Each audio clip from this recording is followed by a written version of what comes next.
Hey, welcome back to Crimes and Closets. This is Beth in my closet in North Carolina. And this is Christy in my closet in St. Louis. And we're back for another episode of Serial Killer September. Guys, thanks for joining us on our live. That was fun. Yes, it was a lot of fun, I thought. I went back and watched it a couple times, actually. You did a couple times? I did. It's time consuming. Not the whole thing, but bits and pieces of it I watched over again. It was fun. Yeah. It was fun. There's lots of interaction. Good questions. Circus peanuts. And candy corn. And I found somebody, even like after my own heart, that wrote us on Instagram, followed us. I don't know how they found us, but followed us and wrote on the same time. I love circus peanuts and candy corn. It sounded like you said something other than peanuts. Oh, what did I say? Yeah, well, I bought candy corn this week, actually. Everyone has all their fall stuff out and Halloween stuff, and I don't. But I saw candy corn at the grocery store, and my kids are obsessed with candy corn. Mm-hmm. So I bought a big, giant bag of the Brock's candy corn. Is that how you say that? Yeah, I think so. Yeah. So I got That's the only jelly beans, too, that you should buy. Oh, really? Oh, no. The I like the Starburst jelly beans. Oh. Yeah. No, OG jelly beans. I like. Got it. The black ones are gross. Black are gross, white best. Oh. They're my favorite color. Good to know, people. Well, no, my favorite flavor, I should say, not color. It's not a color. So before we get into the craziness of this new serial killer, I want to tell you a funny story of something. I got these leggings, okay? Of something. Something that happened. I got these leggings from Amazon, and they are awesome. They're so soft. They feel like they're like the perfect amount of stretch, but the perfect amount of soft. And they're this really pretty, like mauve-y pink color. And I was so excited, and I wore them. And all day I had them on. And I think I ran a couple errands, and then like towards the end of the day, maybe like, I don't know, 5 o'clock or something, I go out to get my mail, and my neighbor, who is my friend, was walking her dog, and she was like, "Beth, where are your pants?" And I was like, "What? What do you mean? Where my pants are on my legs?" And I'm like, is she joking? Like, she listens to the podcast. Is she telling me like a joke, like hold on to your pants or whatever? So I was like, oh, what are you talking about? It's so silly. And she goes, oh my gosh. She was like, from far away when I was back there, it looked like you didn't have any pants on. I was like, oh my God, are you serious? And I noticed, I'm like, they are the same color as my arm. Like now that I'm looking at it, I'm like, oh my gosh. So we get chairs and we're sitting in the driveway and the kids are playing, and this car drives by. And the car had a bunch of boys, like young teenage boys, and they're yelling and honking their horns at me because they think I don't have any pants on. I'm not joking. I was dead. I was like mortified. I'm like, I'm going in. I have to go in right now. So I go in and I'm like, oh my God, Wes. My husband, I'm like, it looks like I don't have any pants on. He goes, I was wondering that earlier today. I started to say something. I'm like, why didn't you say anything? I have been walking around town all day looking like I don't have any pants on. So don't go to Amazon and get the mauve pink pants because they're not mauve pink. They're flesh colored. No. They're flesh colored. And we can even back that up because my friend sent me a snap with the same thing. She has the same ones. And first week of school she was like, I can't ever wear these again to school. Yeah, she sent me the same stuff. And I was like, girl, it happened to me. So this is your public service announcement. It's not an isolated event. No. Okay. Oh, gosh. The moms out there will thank you because guaranteed there's a bunch of them. I should post a picture of these pants. You really should. Not of me in them because I don't want that going all over the internet. People...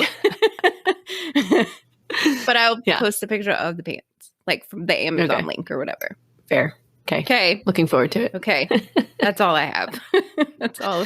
Well, that's a good one. I wish I was the neighbor that yelled across the street to you. She was really... Beth, put your pants on! Yeah, she was like, what are you doing? Like, why are you out? She said she was looking at me like I'm crazy. Like, why is she out here getting the mail without pants? Like, I bet this. She snapped. She just forget to put them on. She's like, oh, let me go get the mail. Doo-doo-doo. Lordy. Oh, gosh. Well, thanks for starting out with a little lightheartedness. Anytime. Now, do you want to get into some heavy-heartedness? I mean, want? That's a big word. I don't know if I want. Okay. But well, it's coming. I think I'm ready. Hold on to your pants. Not the flesh-colored ones.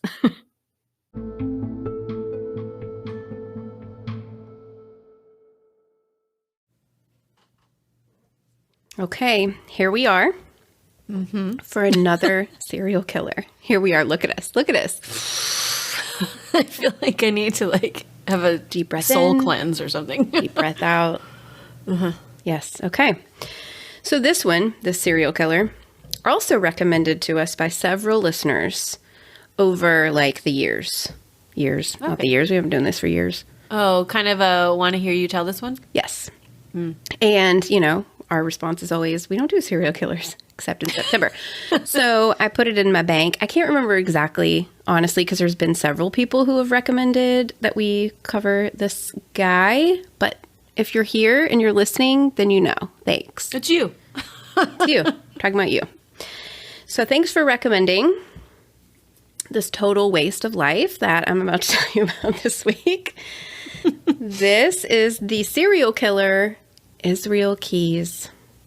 Oh, this guy.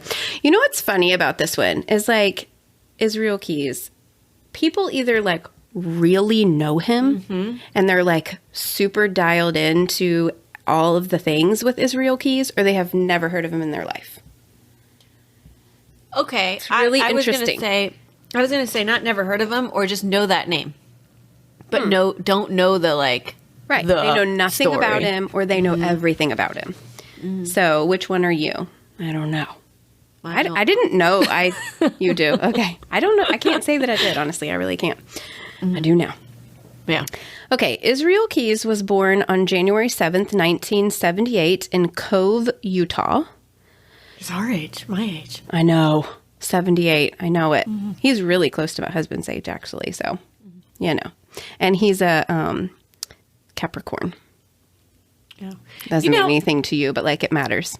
Side note, I'm surprised that you don't talk about that. Oh, I think about it every time.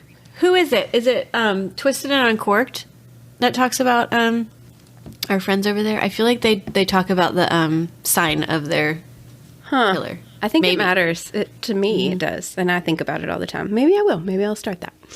Okay, so he was born to parents John Jeffrey and Heidi Keyes. He was the second of 10 children, but was the firstborn male. Israel's family were very devout Mormons. So they're in the Utah.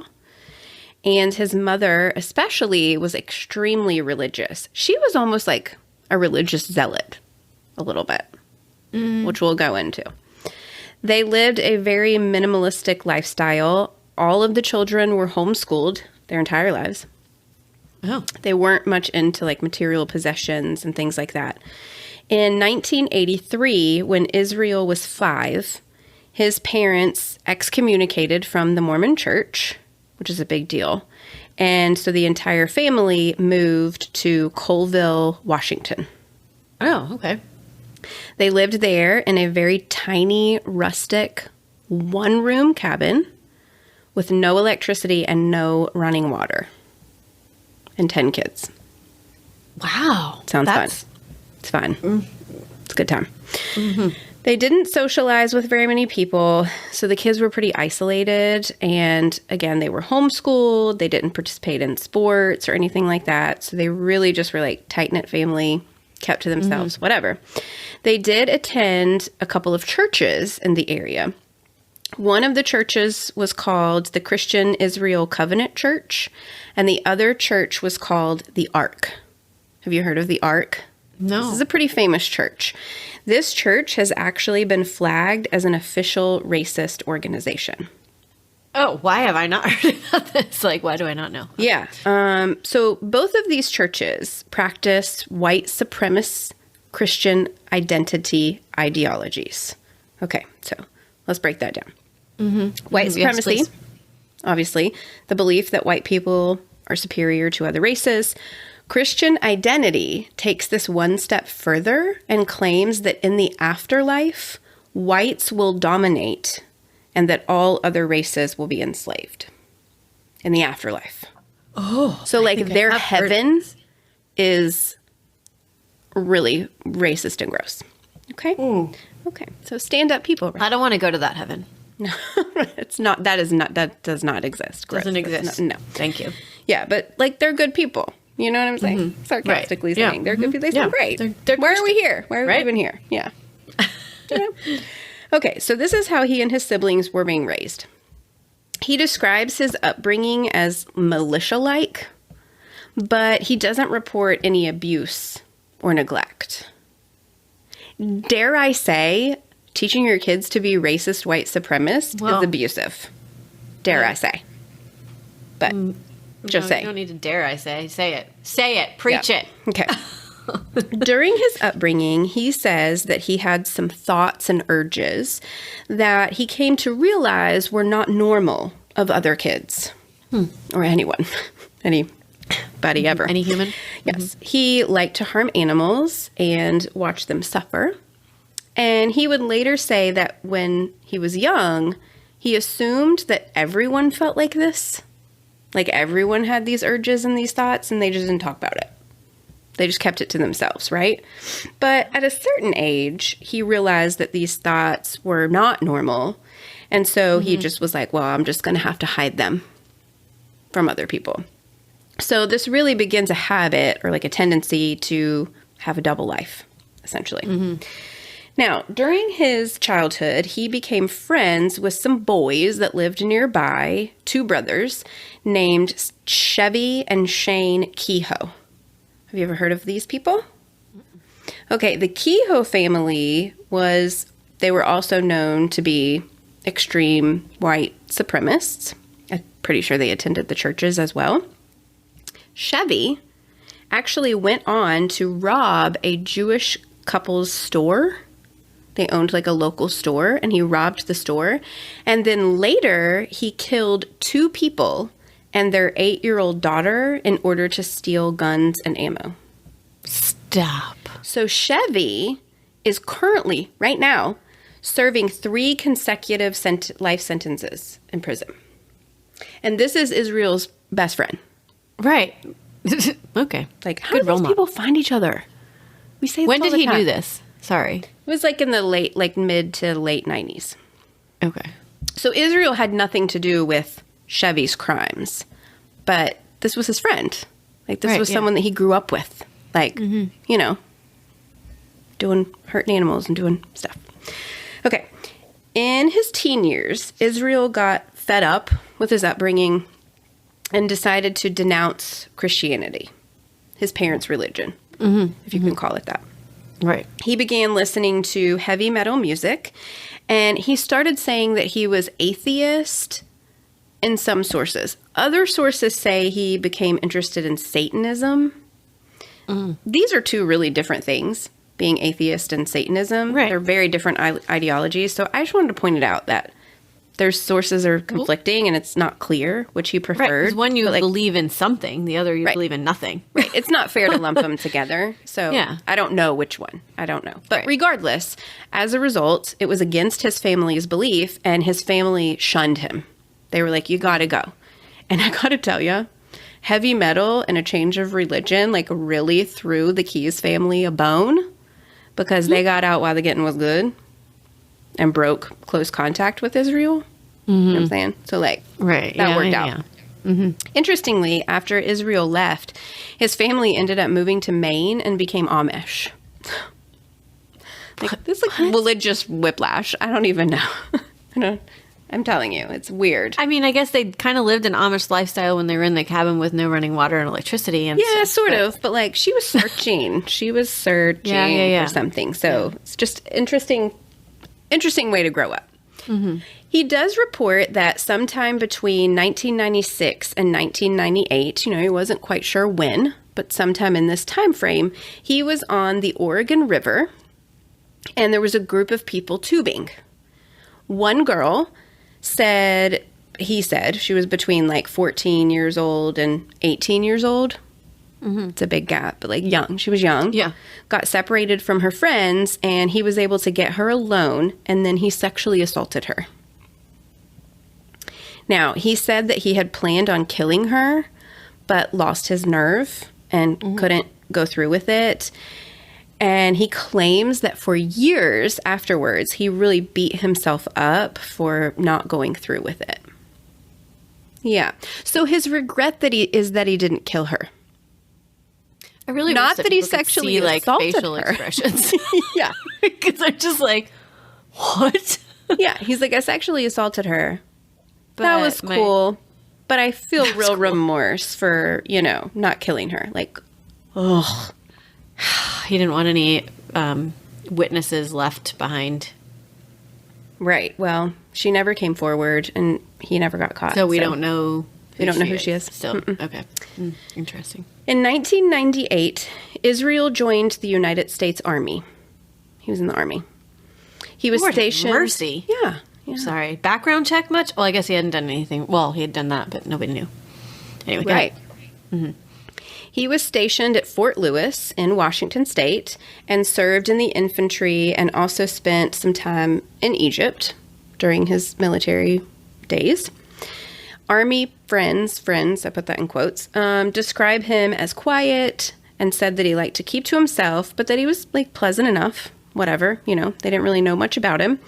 He was known, though, to be a heavy drinker, and he would often drink an entire bottle of his favorite whiskey, Wild Turkey, by himself.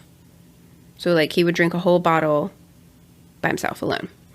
Wild Turkey was big when we were, I remember that being big when I was younger. Like, really? Yes, like, people would talk about Wild Turkey. Huh. At least where I was at the time. Yeah. I don't know why. Because that's the only reason I know what it is, because I remember friends talking about Wild Turkey. Okay. I hope that your friend carry on. Israel Keys. It was not. Okay, good.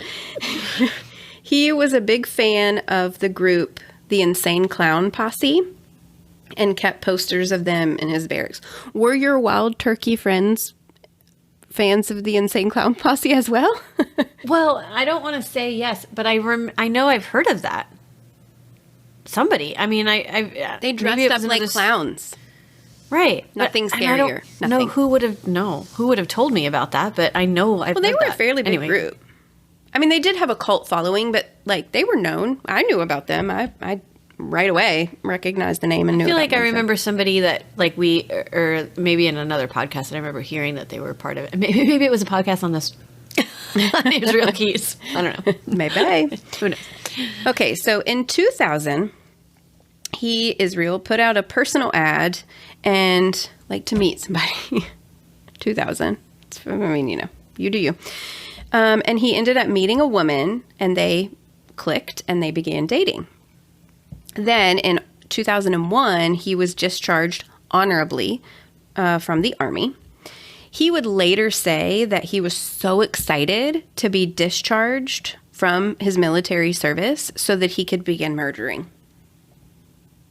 Yeah. What? So clearly, he had spent his life stewing on these dark urges and made a conscious decision to act on them once he was discharged.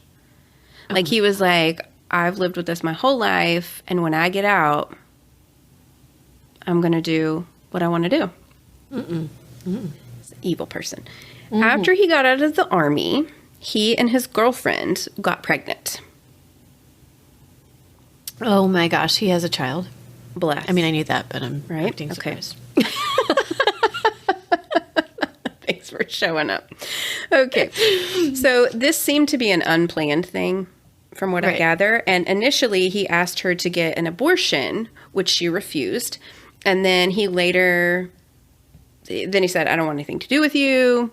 Like, fine, I'm not having a baby. This is not my life, whatever. And she's like, okay, fine. I'll raise the baby by myself. But then he changed his mind and decided that he did want to be involved, and the two of them got back together. And they moved to where she grew up, which was the Macaw Reservation in Nia Bay, Washington. So he lived on a reservation. While he was living there, he actually worked in tribal affairs. And then in 2002, they had a daughter. So Israel was well liked. He was a good father, and, you know, he worked very closely with like head tribal members on the reservation. He was a hard worker, you know, normal guy, right? Mm-hmm. But he kept telling his girlfriend that he had a black heart. He kept telling her that. He said, I have a black heart. Like, I'm no good. I have a black heart. And then her response to this would be, oh, well, okay. I mean, like, what do you want for dinner? Right, yeah. I don't know. Yeah. And then he comes home with a pentagram tattooed on the back of his neck. So, like, these are signs. I mean, look, if my husband came home with a pentagram tattoo, like, I would be alarmed. Mm-hmm. Not that there's anything wrong with it, but it's just not our life. Right. And it wasn't their life either. Yeah. So, okay. So the two of them grow apart, you know, because she's like, what? Who are you? What, you know, he was acting weird. And by 2004, he and his girlfriend's relationship was over, and he was seeing another woman. This woman was a nurse, and she was offered a job in Alaska. So Israel was like, cool, let's move to Alaska. So they do. They move to Anchorage, Alaska. He moves with this woman and his daughter. Oh. Yeah, so it's not clear why he gets custody of her, of his daughter, of all freaking people. It's not clear. I don't know what happened. I think we can suspect things, but I don't know what happened. But he does. He gets custody of her, and the three of them move to Anchorage, Alaska. While he was there, he worked as a handyman. And then in 2007, he opened up his own company called Keys Construction. Again, he was well known as a good handyman, a good businessman. He's a normal family guy in the community. And they lived in one of Anchorage's nicest neighborhoods. Wow. So, like, he's a super normal guy. Just under the radar, whatever. I have a question. What's your question? I'm sorry. No, ask me. And you might get to it later. But you said it's unclear, but that girlfriend, or whoever he had the daughter with, is still alive? Like, she's... I think so. Or have we just not heard from her since? Like, yeah. Yeah, so I don't think that I don't know if she's still alive. I have her name. I can look it up. I'll tell you in the live. Because that's the part of the story. Like, I didn't know that he had a daughter with somebody and then took his daughter and was with another girl in Anchorage. I didn't know that. I knew that he had a girlfriend and a daughter. I didn't realize they were not related. No. Yeah. So this person that he was living with in Alaska was not his daughter's mother. Right. Okay. So normal guy, normal family guy, living the life in Anchorage, Alaska, but little did anybody know what kind of monster we're really talking about because, you know, we're here. He's Serial Killer September. Right. But I'm going to tell y'all right after this break. I knew it was coming.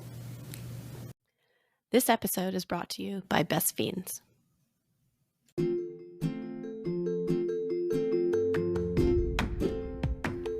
Now that the kids are back in school, I have a bit more quiet time on my hands. One of my favorite ways to fill some of those times is to grab a pumpkin spice coffee and kick my feet up to play Best Fiends. I'm not gonna lie, I probably play for about 30 minutes each day. I have to cut it off because I could get sucked in by all those cute characters and play all day long. Plus, the competitive side of me gets super excited when it says that I'm about to pass somebody I know. So, what are you waiting for? Join me and engage your brain with fun puzzles and collect tons of cute characters. Trust me, with over 100 million downloads, this 5-star rated mobile puzzle game is a must-play. Download Best Fiends free on the Apple app or Google Play. That's friends without the R. Best Fiends. Okay, in 2009, Israel was in upstate New York in the Tupper Lake area Do you know it? Upstate. No. Okay. Is that where Tupperware is made? Sorry. Wouldn't that be funny if it was? I don't know. I'm going to look it up while you're talking. Look it up later. Okay.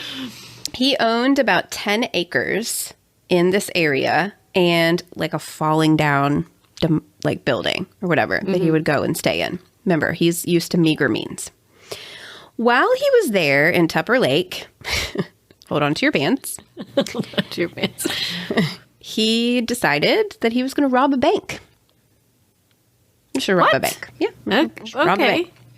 There's surveillance footage of him robbing this bank. And fun fact, because I feel like I always have to have a fun fact in everyone.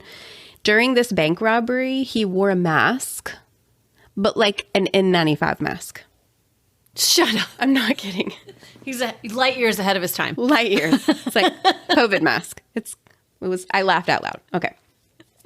Like me right now. Right. So he was never identified or connected to this bank robbery in any way. Oh. He also decided while he was there that what he was going to do is take this money from this bank robbery and gather up some supplies and put together a little murder kit. Just gets a bucket from the Home Depot and puts this in an area around, Tupper Lake. Maybe it was in Tupperware. I don't know. Which was not made in Tupper Lake. It was not made in Tupper Lake. South Carolina. But. Oh, well. It's disappointing. In this not Tupperware kit were things like weapon parts, a silencer, ligatures, ammo, garbage bags, and Drano. Drano? Apparently it speeds up decomposition. So they say. So he just left this there. He gathers it all up and hides it and leaves it and just thought, one day I'm going to come back and pick a victim and use it. Mm-hmm. So that's like 7 kinds of messed up. More messed up is that's not the first time he had done this. Made one of those kits? Uh-huh. Oh my God. Since he had moved to Alaska in 2004, he had made several trips down to the lower states for what he said was to visit family or for work. Police estimate that he made possibly 30 trips between 2004 and 2012. During these trips, he would bury or hide these murder kits all over the country.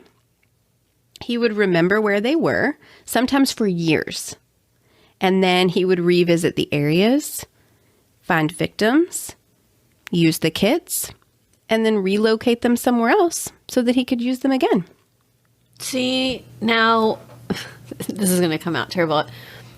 Isn't this a reason why we should track everyone all the time? Don't we? Well, we can now with cell phones, but like... Oh, my gosh. So these kits would have things that would allow him to easily abduct, murder, and conceal victims and then disappear. Because he was very meticulous in his crimes, he always got away without a trace. He was like a ghost. Mm-hmm. People would disappear. They would just vanish, never to be seen again in some cases. And crazy, in addition to murdering people, he was also committing like robberies, bank robberies. He was setting houses on fire. What? He was like burglarizing homes for money and weapons. It's estimated that he had possibly dozens of these murder kits all over the country, literally all over the country, like Washington, Wyoming, Arizona, California, Texas, New York, like literally everywhere. Mm-hmm. He had these things. And so like we can assume that every place that he had one of these kits, he was also going and committing crimes and murders, right? And have we found all of these kits? Like, is someone going to come across one someday and be like, whoa, is real kit? Right? I know. We're like building all these houses. Mm-hmm. You would think, you know what I'm saying? So he would target his victims at random, just like random. He would look for campgrounds, parks, isolated areas. His preferred kill method was strangulation because he liked to watch his victims suffer. Ugh. But he would use a gun when necessary. He would put up a fight? Yeah.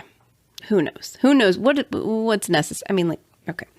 He would sometimes fly into cities, drive hundreds of miles, find one of his murder kits, commit a crime, drive back to the airport that he flew into, then fly somewhere else, then fly home. What? So, like, he literally was, like, all over the place. Like, super chaotic to where nobody could ever connect him to any crime. So it's like a crime happens in New York and he's like, well, I was in Chicago. Here's my flight.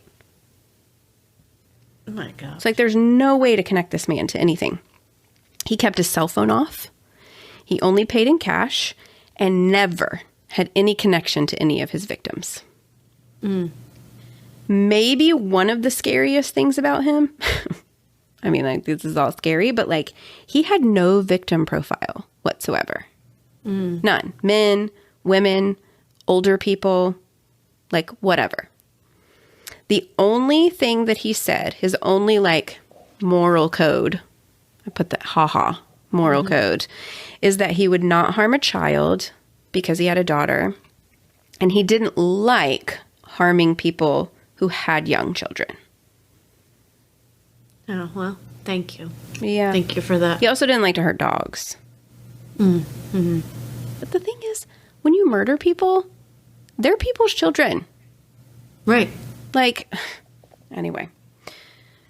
The FBI estimates that between 2004 and 2012, he may have burglarized between 20 and 30 homes, robbed several banks, committed several arsons, sexually assaulted multiple people, and he is linked to 11 murders. But it is believed that he has killed upwards of 36. 36. Oh, my word. That's like Ted Bundy. They're saying that based on, like, the people that are missing in the areas that they've been. Correct. And the places that he traveled. Now, this is just in the U.S. Oh, my God. He also is known to have traveled outside of the United States on multiple occasions during this time frame to places like Mexico, Belize, Canada, British Columbia. So there's no telling what he did when he was in those places. Some of them he went to multiple times. So buried a kit one time, went back and used it another time. All of this is while he has a girlfriend and a daughter and a successful business at home in Anchorage. Gross. Amazing. So in part 2 of this, which is tomorrow, I'm going to talk about like his known victims and other stuff that gets more like nutty and gross and messed up. But I'm going to spoiler a little bit before we do that. Israel gets caught. Okay? He does. And he confesses to some of his crimes, not all of them, some of them. Some of them he just won't give up because he's a hot piece of garbage. However, in some cases, he isn't even able to give specific information because he had never encountered these people before. Never. He knew nothing about them. He was just like duck, duck, goose. Right. For some of them and had never seen them before, knew nothing about them, maybe never even talked to them. An example of that is the girl from the river, right? From back in the 90s. She's a girl. She was in Oregon. She was between 14 and 18 years old. That's it. That's all I know. Right. So even his knowledge of his victims is limited. Or so he says. Or so he says. Right. Which I'm rolling my eyes about a little bit because, and I'll get into that in part 2 when we get more into like who his victims are. But like, he tells police that his first murder was in 2001, but he does not give them any identification information or a location. He says that so this is before he had his daughter. This was like right after he got released, discharged from the army. He says sometime after that, just sometime, he killed a couple in Washington State, and he alluded to the fact that they were buried in a valley, but he didn't give them any other information. He said he killed multiple other people between 2005 and 2006. And he said that during that time, he had a boat, and he would take his boat out and then anchor the bodies and drop them in bodies of water. Oh, my gosh. Dexter. Yeah. He reported killing a woman in 2009 in upstate New York, around the time that he also robbed that bank. And he also talked about killing an elderly woman, but said that he made it look like an accident and really just doesn't remember anything else. Yeah, don't remember. Right. So this guy's acting like he was so chaotic, right? He's crazy all over the place in his murders, and he doesn't remember where, and he doesn't remember when, and he doesn't remember anything about them, any specifics, whatever. Nothing. He gives them nothing for them to be able to identify missing people or murdered people, to like give these victims peace, put their families at rest. And I just don't believe him. I don't believe it. I don't believe it. I think that he is a meticulous over planner, and that he knows everything about them and is just holding this stuff in. I said I was going to talk about that in part 2, but now I'm on a tangent. So I'm talking about he's a Capricorn. Okay. They're over planners. They plan everything. Like, he knows who these people are. And remember, he buried dozens of murder kits all over the country and remembered where they were. Yeah, right. So he remembers everything about his murder kits and what's in them and exactly where they are, but he doesn't remember who he murdered? My dude. I'm calling BS. I do on not that. believe you. Okay, so I'm going to leave you now with the picture of this awful monster. I gotta go. Gotta go. You know, I can't. I was like, yes, she's going to keep going. No. I'm in. I'm all in. Yeah. And you shut it down. I did. But part 2 tomorrow, I'm going to talk to you about victims. We're going to go into detail on what we know about his murders. Wait till you hear what else. You think this is going to go down like you think it is? It ain't. Right. Oh, my gosh. Guys, we hate September. I mean, is enjoying the word I should be using. I used that word recently when talking to somebody about the Ellen Bohm book, but it's not. I enjoy listening because I'm like intrigued, even though I know some of the story. I did not know any of his background, so I didn't know any of that stuff that you were just saying. I just know about his murders and his confession. So, okay. So that was all intriguing to me, and just, I don't know. I mean, he's gross. He's a gross dude. He's gross. And you've alluded to enough for tomorrow that I'm going to come back, Beth. Thanks. I'm coming back. I'm coming back to listen. So I hope that you've got a good tale for me tomorrow. Oh, it's a doozy. It is a doozy. This one's a doozy. All right, guys. We'll come back tomorrow to hear the rest of Israel Keys' story and to finish up Serial Killer September. Well, not to finish up, but finish up the stories, because we will do the live next week for this one. So, but yes, please come back. Check out the merch still. It's still out there. I think the code's still valid. We'll make the code valid all through September, right? Yes. Mm-hmm. So check it out. Find us on social media. And always remember, the world is scary. People suck. Hide in your closet.